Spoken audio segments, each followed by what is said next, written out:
When retired Air Force pilot Eliza Magnet Ward is tasked with a classified red team drill to test national airspace defenses, her mission spirals into something far more dangerous. What begins as a ghost operation to probe security response turns into the discovery of a rogue aircraft running jamming protocols and flying under a dead U.S. military identity. As Eliza digs deeper, she uncovers a web of betrayal, shadow operations, and a breach that threatens to hijack the very doctrine she once helped build. Welcome to my channel. You ever fly so close to the edge of classified airspace that your pulse syncs up with the radar sweeps? That's where I was at 8:37 this morning, 31,000 feet above the Apache Range in New Mexico, slicing through blue silence in a jet that wasn't supposed to exist on any flight tracker.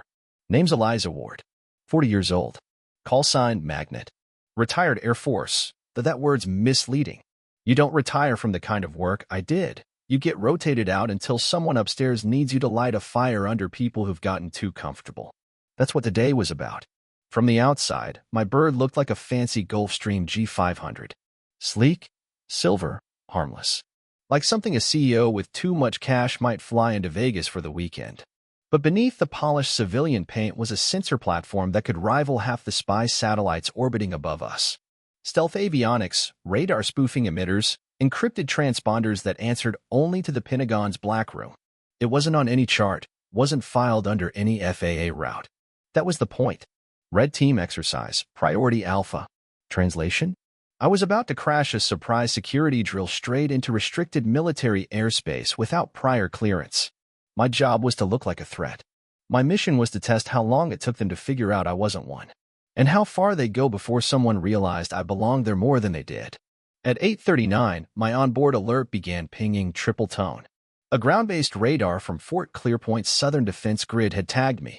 35 seconds after that, a pair of F-35s scrambled out of the South Tower, heading to intercept. Not bad.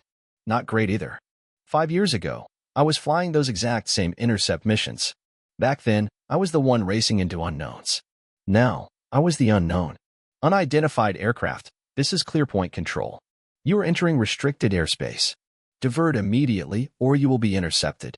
I didn't respond. That was part of the test. Radio silence. Visual confusion. Behave like a ghost with a grudge. Every second I stayed unresponsive, the threat level rose. I could practically hear the scrambling in the control room, officers flipping through encrypted registries, looking for tail numbers, scanning for heat signatures. I'd been in those rooms. I knew the smell of stress they carried. I adjusted trim slightly, hands steady on the yoke. Out of habit, I checked the timer on my wrist. 3 minutes, 17 seconds. That's how long it had taken them to detect, classify, and scramble. But what about identification? Still no attempt to query encrypted transponder. Still no request for authentication sequence. Which meant I was now, officially, a possible hostile. Out of the corner of my canopy, I caught the shimmer of sunlight bouncing off fighter canards. They'd found me. Both birds fell into staggered escort positions off my wings. Sleek, armored, deadly, F-35 Lightning IIs. One carried twin blue stripes on the tail, squadron lead. Unidentified aircraft, came the lead pilot's voice over a scrambled channel. Cool, measured. Not a rookie. You are entering a federal defense perimeter. Respond or we will initiate warning protocols. Still, I said nothing. Just dialed the pressure valve down one click and held course. I could see him now. Helmeted, visor glinting. Probably in his late 20s. If I had to guess, a graduate of the top Lancer program out of Nellis. Tight control, sharp formation discipline, no wasted motion. Control, this is Phoenix lead. Visual contact with target. Civilian frame, Gulfstream class. No transponder. No comms. Target is on heading toward classified infrastructure grid Bravo 6. Recommend escalation protocol. My transponder finally pinged. They'd activated threat level orange. 2 more minutes and they'd be authorized to fire warning shots. I glanced at my encrypted radio module. One flick of the switch, and I could broadcast an access code that would freeze every screen at the base and tell them exactly who they were chasing. But I didn't. Not yet. Let them sweat a little longer. I wanted to see how far they'd go. How deep their training really ran. Would they engage? Would they hesitate if something didn't line up? Because that hesitation, that little crack of doubt, was the difference between national security and national catastrophe. Target remains non-responsive, Phoenix lead repeated. Approaching red zone perimeter. Request rules of engagement phase 2. The voice from ground control came back hard and fast. Stand by. Do not engage. Repeat. Do not engage until direct authorization is received. That meant they were escalating up the chain. And it meant my clock was ticking. I took one final look at the fighters on either side, then reached for the secure code module and flipped the switch. The moment I did, a burst of encrypted signal pulsed from my jet, an authentication signature tied directly to something very few people were cleared to verify. The access code read, Onyx Strike. Level 6. Directive, Overt Watch. Only 3 people on the base had the clearance to see what that meant. But they'd see it now. And everything would change. The code I sent didn't just identify me. It detonated through the classified networks like a flashbang. Every radar screen, encrypted log, and tactical monitor at Fort Clearpoint lit up with a red overlay and 3 words in bold. Authorized override. Overt Watch. Onyx Strike. It took 17 seconds for the base commander to react. That's fast. Phoenix lead, control, came the voice, sharper now. We are receiving high-priority encryption from the unidentified target. Verifying. Hold formation. Do not engage. I could imagine the scene in their operations center. Officers suddenly unsure who they were tracking, typing furiously, eyes jumping from screen to screen. Someone would be calling the Pentagon. Someone else probably just spilled coffee on $1 million console. Still flying silent, I nudged the yoke slightly, giving the F-35 on my left a small nod with the nose. He twitched in formation but didn't break. These guys were good. Not just flying by numbers. They were thinking, feeling it in their gut now that this wasn't standard. Inside the control center, the chaos reached full tilt. Colonel Adrian Farrow, base commander, decorated twice for rapid intercept response in South Korea, was now staring at my flight signature on the main screen. His aide leaned in, whispering, Sir, the code checks out. Level 6 override. Directive originated from Strategic Command, Fort Belvoir. Target ID, Eliza Ward. Farrow blinked. Ward? That Ward. His aide nodded, pale. Ma'am, Overt Watch. Ghost Division. Farrow didn't ask for clarification. He knew what those words meant. Very few did. He picked up the secure line, connected directly to the Western Joint Command Center. This is Colonel Farrow, Clearpoint. We've got an active Overt Watch op in our airspace. I'm requesting immediate authority clarification. A pause. Then a woman's voice answered. Colonel, this is Deputy Director Lorna Chow, Strategic Command. Stand down. The aircraft is running a live readiness evaluation under Onyx Strike protocol. This is not a drill. Your people are being tested. Farrow's jaw tightened. So this is her. It's her, Chow confirmed. And right now, you're in the middle of a high-tier assessment. Every response, every hesitation, every decision your people make, it's being logged for federal review. Farrow hung up the line and stared at the floor for a beat. Then he snapped into motion. Patch through to all air and ground units. Immediate command update. Code Onyx Strike confirmed. Change classification of target to protected Guardian asset. Repeat. Do not intercept. You're now escort. Back in the sky, the tone in Phoenix lead's voice shifted. Just a trace, but I caught it instantly. Guardian actual, this is Phoenix lead. Orders received. Standing by for escort. I smiled. There it was. The shift. He no longer saw me as a threat. Now, he knew I was the test. Copy, Phoenix lead, I said calmly, the first words I'd spoken on open comms. Good flying. Solid formation. Maintain respectful distance. I'm running a final grid sweep of Bravo 6. Then I'll return to base. He hesitated. Then added, Ma'am, if I may ask, what exactly is this? I glanced down at the radar, the map, the signal intel pouring across my panel in real time. This, I said, is the part of the job you don't see in the recruiting posters. I kept scanning the area as I flew. I wasn't here just to rattle some junior officers. My plane's sensors were sweeping for holes in comm relays, blind spots in radar sweeps, gaps in protocol. I was watching how they tracked me, how they responded under pressure, and how long it took them to shift from threat mindset to recognition. It was all being recorded. 30 miles out, I noticed something odd, 2 overlapping signals in a blind corridor northeast of the base. Transponder ghosts. One matched a private air transport that was supposed to be grounded for maintenance. The other? Unregistered. Low speed. No beacon. Hidden in a shadow of the comm net. I frowned. That wasn't part of my plan. Phoenix lead, This is Guardian Actual, I said, eyes narrowing. I'm picking up anomalous traffic in Quadrant Delta 5. Are you reading that? A beat of silence. Then, negative, ma'am. No registered activity in Delta 5. Check again, I said. My system isn't spoofable. There's something down there. And it's not us. And just like that, my test flight turned into something else entirely. I banked gently toward the new signal. The fighters stayed with me. Guardian Actual, Control, came a voice from the base. We're scanning now. No official flight plan matches that area. Then maybe we've got more than one test happening today, I muttered.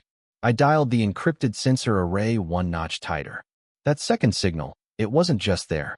It was responding. Passive scans, frequency sweeps, maybe even piggybacking our own systems. Someone else was watching this test. And they weren't supposed to be. I've flown recon missions through typhoons. I've landed jets on a dirt strip lit by flares during a sandstorm in Kandahar. But nothing tightens your gut quite like watching a second contact drift into your radar grid when you know damn well it shouldn't be there. The signal hovered, just on the edge of the screen, low, slow, and quiet. No call sign. No ADSB. Just a digital ghost. Whoever it was, they were either incredibly brave or incredibly stupid. I switched to a tighter resolution on my passive detection array. Still couldn't get a solid profile. But there was movement.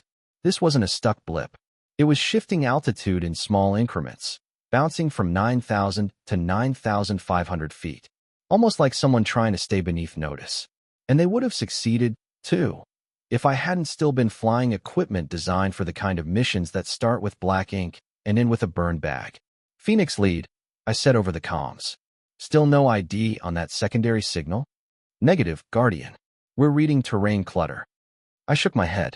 That's no terrain echo. It's got altitude modulation and directional shift. There was a pause. Then the pilot spoke again, quieter this time. Ma'am, are you saying this is a piggyback? Maybe. Or maybe it's something worse. I'm altering course. I need visual. Now, to be clear, my mission wasn't supposed to include intercepts. This was a red team op, a security audit in flight gear. But if there's one rule they never trained out of me, it's this. If you see something that doesn't make sense in restricted airspace, you don't leave it for someone else to solve. The other fighters peeled back, watching me take point. Within 2 minutes, I had eyes on it. Small plane, twin engine. Looked civilian at a glance, but flew too straight. Too disciplined. And then I saw the tail number. Or more accurately, the lack of one. Control, Guardian Actual. Visual contact confirmed. Aircraft is flying cold. No beacon, no transponder, no ID. Looks like a modified Beechcraft Baron. Silence on the channel. Then, copy that, Guardian. Stand by. We're routing intercept authority to Western Joint Ops. I knew what that meant. They were kicking it upstairs. In the meantime, I looped wide, staying outside their line of sight. Whoever was flying that plane didn't know I'd tagged them. Yet, I throttled back slightly, mimicking fuel economy flight. Nothing that would make them think I was interested. Inside, my cockpit was a quiet storm of blinking lights, high-band pulses, thermal analysis, and passive sonar bounce. This wasn't just a ghost plane. This was surveillance. They were scanning us. And they were doing it from inside a live training corridor that had just been activated. I flicked my comm to secure band. Guardian Actual to strategic command. We've got a breach. 5 seconds later, a voice I hadn't heard in 3 years responded. Calm. Clipped. Eliza, this is Director Chow. What do you see? Unknown aircraft. Pattern looks familiar. Same approach tactics we used on Ghost Recon Phase 2 drills. They're inside our signal web. No ID.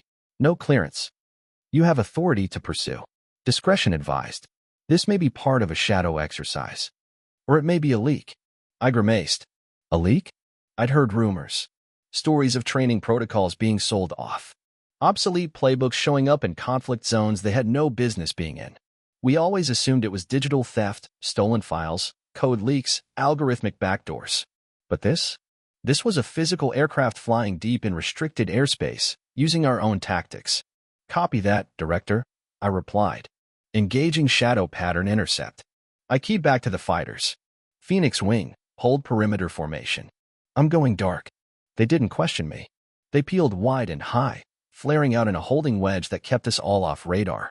I pulled the switch. My transponder went dead.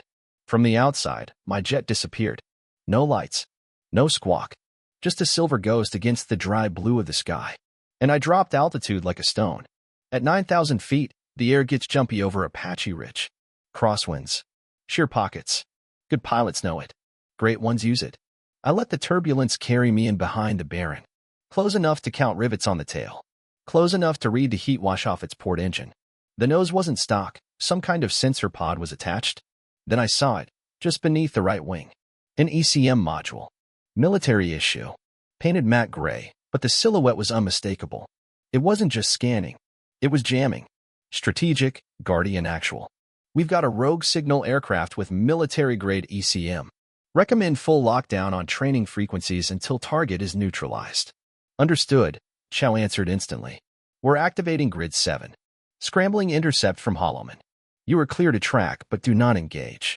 Repeat. Do not engage. I knew what that meant too. They didn't want headlines. And they didn't want me in the middle of something that might spiral into an international problem. Roger that, I said. But I didn't back off. Because that aircraft had crossed a line. It wasn't just testing us. It was learning from us. And the only way to stop that was to make damn sure whoever was in that cockpit knew they'd been seen. Go on. ChatGPT. Glad you're strapped in. Here's part 3 of the story. Part 3. Ghost in the system. I've flown recon missions through typhoons. I've landed jets on a dirt strip lit by flares during a sandstorm in Kandahar. But nothing tightens your gut quite like watching a second contact drift into your radar grid when you know damn well it shouldn't be there. The signal hovered, just on the edge of the screen, low, slow, and quiet. No call sign. No ADSB. Just a digital ghost. Whoever it was, they were either incredibly brave or incredibly stupid. I switched to a tighter resolution on my passive detection array. Still couldn't get a solid profile. But there was movement. This wasn't a stuck blip.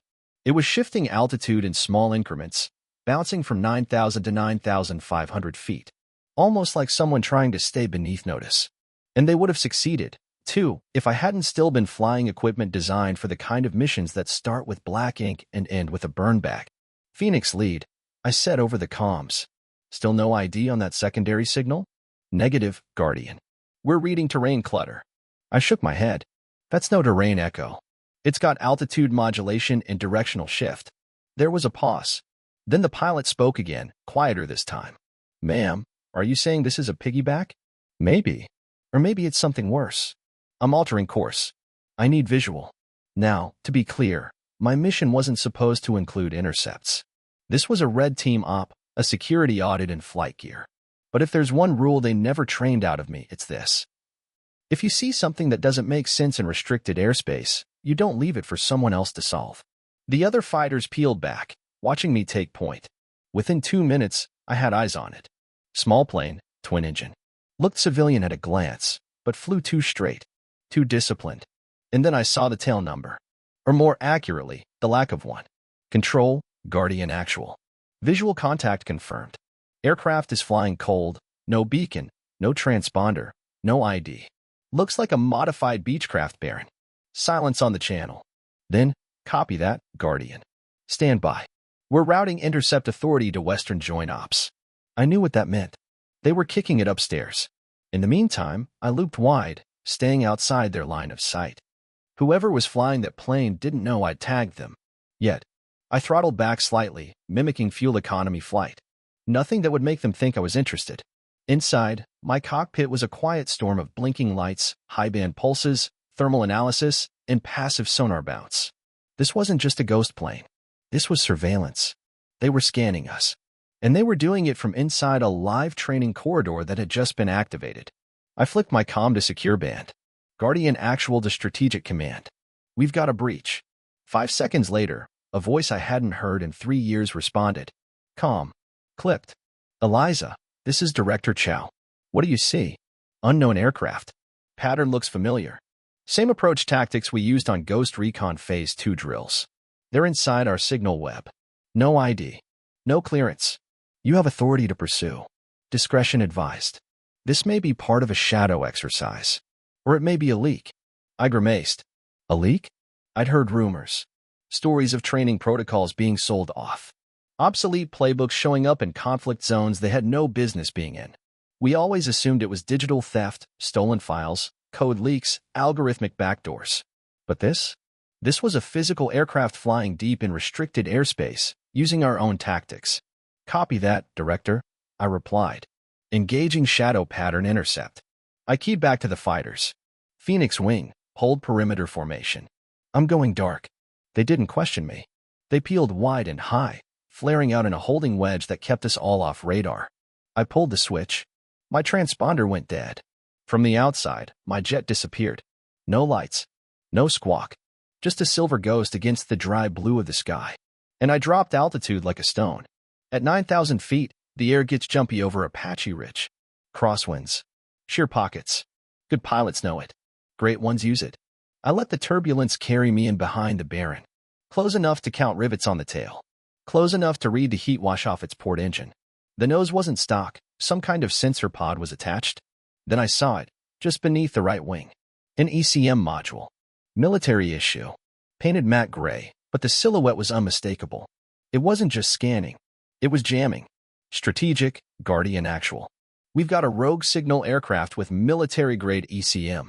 Recommend full lockdown on training frequencies until target is neutralized. Understood, Chow answered instantly. We're activating Grid 7. Scrambling intercept from Holloman. You are clear to track, but do not engage. Repeat. Do not engage. I knew what that meant too. They didn't want headlines. And they didn't want me in the middle of something that might spiral into an international problem. Roger that, I said. But I didn't back off. Because that aircraft had crossed a line. It wasn't just testing us. It was learning from us. And the only way to stop that was to make damn sure whoever was in that cockpit knew they'd been seen. To be continued in Part 4. Want me to keep going? We're heading into the sharp end of the operation now. Go on. ChatGPT. Absolutely. Buckle up, Part 4 is here, and it's where things start to tilt into dangerous territory. Part 4. The moment you get burned. I tailed the Baron for another 8 minutes. Long enough to confirm 2 things. 1. They weren't just jamming. They were running a looped reflection pulse across frequencies I hadn't heard since Kandahar. That kind of tech isn't used by hobbyists or board hackers. It's the kind you pull out when you want to spoof military radar long enough to get past it unnoticed. 2. They knew I was there now. They didn't break formation or scatter like amateurs. Instead, they dropped altitude by 400 feet in a controlled dive and banked hard east, hugging the terrain like they had a map of every gully in the region. Whoever they were, they knew these skies. And that narrowed my list of suspects by about 99%. Strategic. I radioed again. Confirm Holloman intercept window. They're 12 minutes out, Chow replied. Maintain shadow. Do not escalate. Blackbird team is inbound to intercept on the ground if they break into radio-visible space. Blackbird. Now that raised my eyebrows. That's not just any ground response unit. That's an ops group made up of ex-Tier 1 operators, people whose identities aren't even shared across the Joint Chiefs logs. The fact they were being mobilized meant Strategic wasn't just watching anymore. They were spooked. So was I? Because whoever this was had picked the exact moment of my flight to test their hardware. That wasn't coincidence. That was choreography. I hit a few switches and activated the camera pod under my right wing. No infrared flash, just optical zoom. The photos snapped in sequence, clear enough to capture details around the tail, fuselage panel seams, even the faded paint behind the modified nose cone. I ran the signature against my onboard database. Hit, but not under a name. It matched a shadow registry, a file set tied to a long decommissioned fleet of black aircraft used during overt shadow operations. Most were dismantled after the Southeast Corridor debacle in 2011. This one shouldn't have existed anymore. Strategic. I called again, heart now pounding. I've got a confirmed ID match from our own Dark Fleet records. Serial tag aligns with Operation Hollow Sweep. Year of origin, 2009. Mission history, redacted. The pause on Chow's end was longer than usual. Eliza, her voice came back. That airframe was reported destroyed 12 years ago in a controlled crash north of Ankara. Well, I said, either someone forgot to finish the job, or we're chasing ghosts in real time. The Baron banked again, harder this time, and dropped into a narrow box canyon. One I remembered from my survival training days. Sharp cliffs, wind shear pockets, Only one way out. They were either getting desperate, or they were trying to trap me. I kept my position 300 feet above them, eyes glued to the canyon mouth ahead. That's when the ECM pulse changed. The jamming frequency flipped to a secondary wave. Suddenly, my radar lit up with phantom signals. Half a dozen new contacts on my screen, all mimicking the same Baron signature. Classic decoy pattern. Strategic, I said, forcing calm into my voice. They've just dumped ghost markers. They're trying to scatter my trail, but I'm still on the real one. Visual ID locked. Hold position. We're scrambling Overwatch drones. ETA 5 minutes. I was about to respond when something shifted, something instinctual. The Baron's pitch was wrong. Not evasive. Not panicked. Deliberate. They weren't trying to escape me. They were trying to lead me. I followed anyway, adjusting trim to match their descent into the canyon, throttling back for turbulence. And that's when the flare burst. Bright. Blinding. A defensive infrared pulse shot from a pod I hadn't even seen beneath their left engine. It triggered my auto-reaction systems I didn't even know were armed on this platform. My cockpit erupted with warning lights. Missile lock detected. But no missile was fired. They weren't trying to kill me. They just wanted to make me back off. And maybe, just maybe, they wanted to see how far I'd go. I didn't blink. I cut engine thrust by 30%, dove through the flare scatter, and hit the canyon floor at 100 feet above the scrub. My hands gripped the yoke. My pulse was pounding, but I wasn't letting them shake me. They wanted to test me? Fine. But they'd picked the wrong ghost. By the time I emerged from the canyon, the Baron had cleared the opposite ridge, but their pace slowed. And I realized why. Up ahead, 3 Blackhawk helicopters were angling in, dark-painted and bristling with sensors. Blackbird team had arrived. They weren't here to ask questions. I stayed out of the way, pulling wide, flaring up into a tight hover orbit above the ridge line. From my vantage point, I watched the Baron's flight shift from confident to evasive, banking, zigzagging, trying to buy altitude. Too late. The Blackhawks moved in like wolves. Then one of them opened a comm channel I wasn't supposed to be on. Guardian Actual, this is Blackbird Lead. Thanks for the trail. We've got it from here. You're welcome, I said. But tell me something, Lead. What kind of op flies Ghost ECM from a 2009 airframe listed as destroyed? A pause. Then the voice came back, lower this time. One that didn't stay buried. You just unearthed something we've been trying to confirm for years. And just like that, I realized. My little test flight. It had just exposed a live hostile platform operating inside you. Restricted airspace. And that platform? It wasn't just flying our playbook. It was one of ours, or had been. By the time the Baron was herded toward a secure holding zone near Grid Delta 9, the sky was clear again. No ghosts on radar. No jamming fields.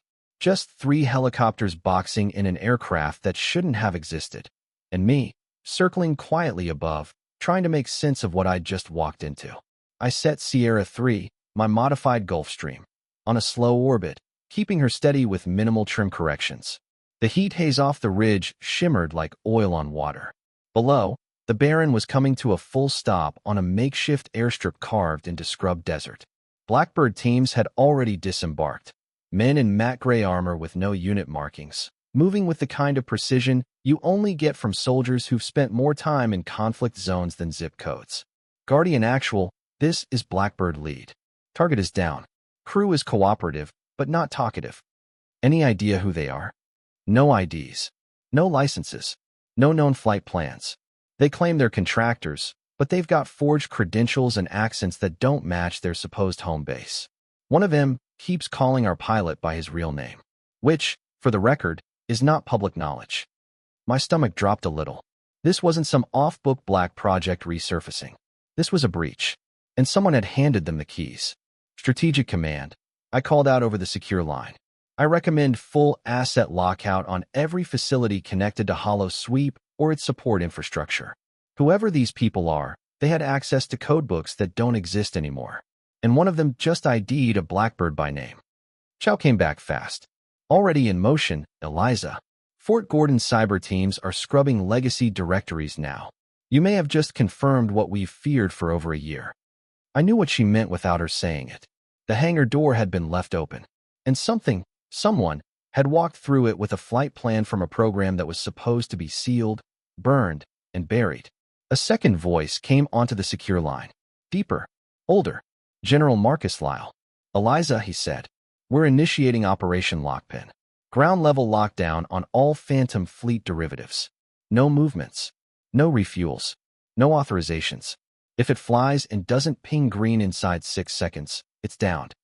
My throat went dry. Operation Lockpin hadn't been mentioned in 15 years. It was a final contingency protocol. You only invoked it if you believed internal systems had been breached at the doctrinal level. Not just a leak, but a theft of strategy itself. In the sky, I exhaled slowly. Copy that, sir. Confirming Lockpin status from my side. Standing down intercept posture. Returning to base. Not quite, he replied. We're rerouting you. Your next stop is Palisade. That stopped me cold. Palisade. A secure hangar facility buried under 3,000 feet of rock outside Santa Fe. I hadn't seen it since my last classified assignment 6 years ago, the one that ended with 3 men arrested for espionage and 1 jet quietly vanished from all public record. Understood, I said after a long pause. Then, to Chow, I added, tell Pharaoh at Clearpoint the red team evaluation is concluded. His squadron passed. Already did, she said. He sends his thanks, and a bottle of single malt. That made me smile, just a little. Then I turned my attention back to the sky and banked Sierra 3 toward the northeast. Coordinates already fed into my encrypted NAV system. Airspeed steady. Flight path clean. But my mind was far from clear. Because here's the thing most people never understand about operations like this. It's not the tech that scares you. It's not the aircraft or the tactics or the playbooks. It's the realization that someone inside your own house knew exactly how to exploit every vulnerability you thought you had locked down. That's what was keeping my fingers tight on the yoke. Not fear. Not adrenaline. Just cold, strategic calculation. Someone had dusted off one of our own dead birds and flown it right back into the nest. 3 hours later, I landed at Palisade. The airstrip was camouflaged, built into a narrow canyon mouth. No towers. No signage. Just a strip of asphalt and a pair of blast doors that looked like they were carved into the side of a mountain. As I taxied in, the blast doors opened. 2 figures stood in the shadows. One was Lyle. The other was someone I hadn't seen since the end of Ghost Circuit, a program so compartmentalized, the Pentagon never admitted it existed. His name was Hayden Brack. Former test pilot. Former analyst. Disappeared after a debrief in 2018. No record since. And here he was now, arms crossed, watching my bird roll to a stop like he'd been waiting 5 years for me to land. I killed the engines, popped the hatch, and climbed down to meet the man who once told me, every security system is only as strong as the last person who got tired of asking questions. Now I had a few of my own. Hayden didn't say a word when I approached, just gave me that same measured look I remembered from Langley. The kind of stare that didn't blink unless the sky was falling. He looked older. Paler, maybe. But the eyes? Still sharp as tungsten. Nice of you to land where you're supposed to for once, he said, finally breaking the silence. Nice of you to crawl out of whatever hole they buried you in. I shot back, folding my arms. You still hiding behind code names? Or are we past the cloak and dagger? He gave the faintest smile. Depends on whether what's inside still matters. General Lyle stood behind him, arms locked behind his back. Walk with us, he said. We've got something you need to see. We moved through the blast doors and into the heart of Palisade. It wasn't like other bases. No echo of boots. No PA systems barking coded messages. Just quiet, cold corridors carved out of granite, lined with concrete and steel. The whole place smelled like machine oil and secrets. Hayden walked beside me, occasionally glancing at a tablet he carried. The further we went, the tighter my gut got. My instincts weren't twitching, they were screaming. They brought me to a chamber 3 levels down, one I hadn't known existed. Inside, a series of monitors, security footage, maps, signal logs, and a single table in the center covered with photographs and dossiers. One of them was mine. Another was the Baron I'd intercepted earlier that day. I leaned in, scanning the image of the crew that Blackbird had apprehended. All men, early 40s, Eastern European features. But the one that caught my attention was the guy in the middle. Square jaw, scar along the temple, cold eyes. That's not a contractor, I said. That's Miroslav Kochev, Serbian intelligence. Went underground after the Kladno operation. We flagged him as AWOL, presumed dead. He's not, Lal said. He's alive, and he was in your airspace. I stared at the screen. So how the hell did he get access to one of our ECM airframes? That, Hayden said, is the question that brought me back from the dead. He tossed a manila folder on the table. I opened it. Inside was a name I hadn't heard in years. Project Orion Drift. Thought we shut this down, I muttered. All the tech was stripped, airframes decommissioned, the files buried. They weren't buried deep enough, Hayden said. 6 months ago, we picked up low-level signals bouncing off a DARPA relay that was only supposed to talk to inactive ghost drones. Thought it was a glitch. Turns out it wasn't. I turned another page in the folder and froze. There, taped to the document, was a photo from 2 weeks ago. A hangar in Nevada. And inside it, an aircraft painted in the same faded ghost gray as the Baron I'd tailed. Only this one. This one had a USAF tail number still intact. They never scrapped them, did they? I asked, my voice low. No, Hayden said. They moved them. Put them in mothballs. Then someone with access, started selling them off. Quietly. Piece by piece. How many? I asked. 4 confirmed airframes. Maybe more. We think 3 are still operational. And today's mission was bait, Hayden finished. We wanted to see if they'd show. You were flying the perfect cover. My hands clenched involuntarily. You used me. Not used. Counted on you, Lal said. We knew you'd handle it. What we didn't know was how close they were willing to get. I turned away, walking slowly around the room. My mind was racing. This wasn't just about a rogue plane. This was about doctrine, our doctrine, being flown by foreign operatives using technology that should have been sealed inside a granite tomb. And the worst part? It meant someone inside had either sold them access or handed it over for free. You brought me here for a reason, I finally said. What do you want?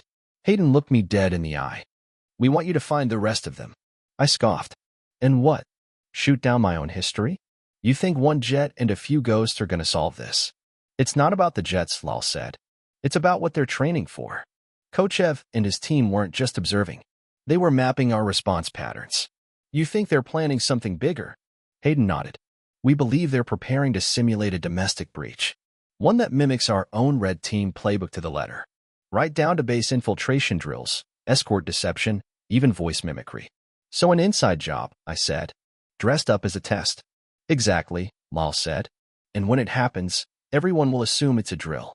Until it's not. I took a deep breath, grounding myself. I'll do it, I said. But I pick my crew. I pick the aircraft. And I don't want a damn one of your spooks talking in my ear while I'm flying. Hayden grinned. Deal. One more thing, I added. You leak this to the press, or let Congress sniff around before I'm done. I walk. Done, Lal said. I looked around the room once more. This was no longer a drill. This was no longer an exercise. This was a chessboard. And I'd just been handed the queen. 3 days later, I was wheels up out of Palisade in a freshly retrofitted Dassault Falcon X. Not as sleek as my Gulfstream, but outfitted with signal intelligence gear that could listen to a hummingbird's heartbeat through a thunderstorm. My destination, Kodiak Station, Alaska, a half-decommissioned radar post-turned-private contractor test site. On paper, it was dormant. In reality, Hayden's data flagged anomalous bursts of encrypted comms from the facility. Someone was talking from there, and not to us. The flight was uneventful. The snow-covered peaks of southern Alaska stretched beneath me like scar tissue. The real turbulence started when I made visual. I spotted 2 aircraft parked on the tarmac. One matched a decommissioned Ghost Fleet signature. The other? Civilian, registered to a shell company that no longer existed. Guardian Actual to Strategic, I radioed. Eyes on 2. Confirming unauthorized airframes. Moving in. No response. I tried again. Nothing. My comms weren't just dead, they'd been cut. Jammed. Which meant they knew I was coming. So be it. I killed my exterior lights and dropped fast, angling to land behind a rocky ridge a quarter-mile south of the station. As I taxied behind cover, I caught movement near the tower, figures in cold-weather gear hauling crates inside. Too organized for scavengers. Too slow for an evac. I grabbed my thermal scope and swept the perimeter. 9 people. Forearmed. 2 standing guard near what looked like a satellite relay array. Then I saw it, something that made my blood run cold. A USAF patch on one of their jackets. Old, faded, but real. They weren't just using our tech. They were former military. Burned? Bought? Betrayed? Didn't matter. What mattered was stopping them before they pulled whatever they were planning out of the ice. I moved fast. The Falcon was powered down, shielded behind the ridge. No signal. No beacon. Just me, the snow, and a suppressed sidearm I hadn't used since Bahrain. Kodiak Station loomed ahead. The old radar dome was still intact, its surface glinting under a dull northern sun. But the real action was happening behind it, the hangar. That's where they'd parked the stolen aircraft. I crawled along a frozen utility trench, inching forward until I reached a blind spot under the main perimeter camera. One advantage of Ghost Fleet tech? I knew every flaw in its coverage. Inside, I slipped through a side access panel Hayden said hadn't been sealed since '09. And he was right. Warm air hit me the moment I breached, faint hum of servers, the tang of soldered circuits. Someone had rebuilt the comm room from scratch. But what caught my eye wasn't the gear. It was the map pinned above the console. A flight corridor diagram. Marked in red. Sector 23. My next scheduled assignment. They were planning to intercept the next Red Team op, using the same playbook they used on me in Sector 47. Only this time, they were going to flip it. Pose as the test. Use the chaos. Take control. I snapped photos. Downloaded logs. Slid out the same way I came in. No alarms. No contact. Until I made it back to the ridge. Then I heard footsteps crunching snow. Too late to run. I turned, weapon raised. But the figure who stepped out from behind the bluff didn't raise a weapon. She raised her hands and said one word. Eliza. I froze. Because I knew that voice. I hadn't heard it in 10 years. Not since the day she disappeared. Carmen, I said, lowering my pistol. You're supposed to be dead. She gave a sad smile. I was, she said. But then I saw what was coming. And I picked a side.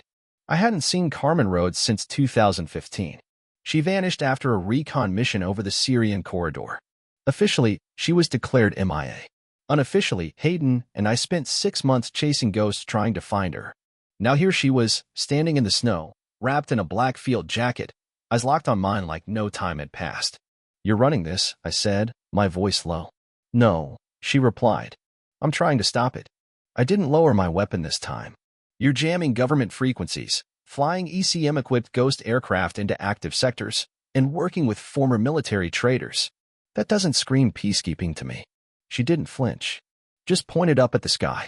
Do you know what's coming, Eliza? The drills you're running, the Red Team tests, they're not just training anymore. They're covers. Someone's using them to move real assets. People. Weapons. Across domestic airspace. I stared at her, heart pounding. Who? I don't know yet. But it's someone inside.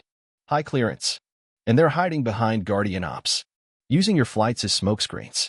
That Baron you chased? That was me trying to disrupt a live insertion. I didn't believe her. Not completely. But I wanted to. Because if she was right, then everything I'd trusted, Guardian, the Pentagon, Hayden, had been compromised. Carmen saw my hesitation, reached into her coat slowly and pulled out a small data drive. This has flight logs, comm intercepts, and decrypted payload manifest from the last 3 ghost birds. Sector 23's drill? It's a cover for an exfil route. They're moving someone. Who? I asked. She didn't answer. Just handed me the drive and said, You've always trusted the mission. Now you need to trust me. Then she turned and walked away into the snow, disappearing behind the ridge. I stood there for a long time. Then I called Hayden. I'm returning early, I said. And we need to talk.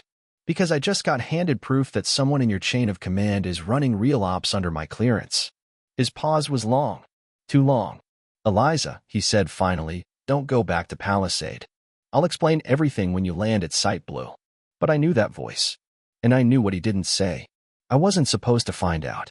I diverted course from Palisade, flying low and fast towards Site Blue, an abandoned comms outpost in Nevada's Salt Basin. I didn't trust Hayden anymore. But I needed answers. 30 miles out, I activated a blind comm relay, bouncing my signal through 3 legacy satellites. I transmitted Carmen's data packet to Strategic Command's internal watchdog node, a firewall node Hayden wouldn't control.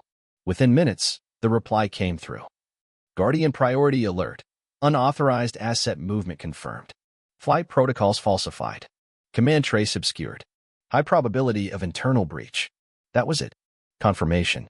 I'd been used. Again. I landed at Site Blue just after sunset. The basin glowed with dying light, casting long shadows across rusted towers and cracked cement. I taxied the Falcon into a sheltered hangar and cut power. Hayden was already there. No weapon. No guards. Just a folder in his hand. "You sent it, didn't you?" he asked calmly. "I did," I said. "And you already knew what was in it?" He nodded. "I didn't know how deep it went. Carmen wasn't supposed to find the corridor logs. And you weren't supposed to get this far." My grip on my sidearm tightened. Was any of it real? His eyes finally met mine. "All of it. Every test. Every drill. You made Guardian what it was. But someone turned it. And they used your faith in the mission to do it. Who? I don't know. But they're good. Better than we thought." I took the folder. Inside were 3 pages. One of them showed a flight plan scheduled 2 weeks from now, Guardian up over coastal Virginia. Only this one didn't match any test route. It intersected a known domestic intelligence facility. "Another drill?" I asked. He shook his head. "No. This one's real. They're going to hit it. And they're going to use your call sign to do it." That was the last straw. I keyed my secure comm strategic. Guardian actual. Initiate blackout lockdown. Scramble oversight units to intercept unauthorized movement on Corridor Echo 7. Immediate asset freeze. Authorization. Guardian override. A pause. Then a reply I hadn't expected. Copy. Guardian actual. But be advised, your clearance has been suspended. Order originated inside Joint Command. They were already moving against me. Hayden paled. "They're burning the program." "No," I said, stepping past him toward the Falcon. "They're burning us." I didn't wait. I was airborne in 6 minutes, running dark across restricted airspace, jamming every tracker I had on board. If they wanted a war in the shadows, fine. But they forgot something. I built those shadows. 3 weeks later, the operation never happened. Corridor Echo 7 was quietly rerouted. No aircraft breached the Virginia coast. Carmen disappeared again. The Falcon was grounded for maintenance permanently. Officially, Guardian was restructured. Unofficially, it became a name no one said aloud. But the airspace stayed secure. Because someone was still watching. Somewhere. Someone who flew alone. With no badge, no name. Just a mission. Test everything. Trust no one. And never stop flying.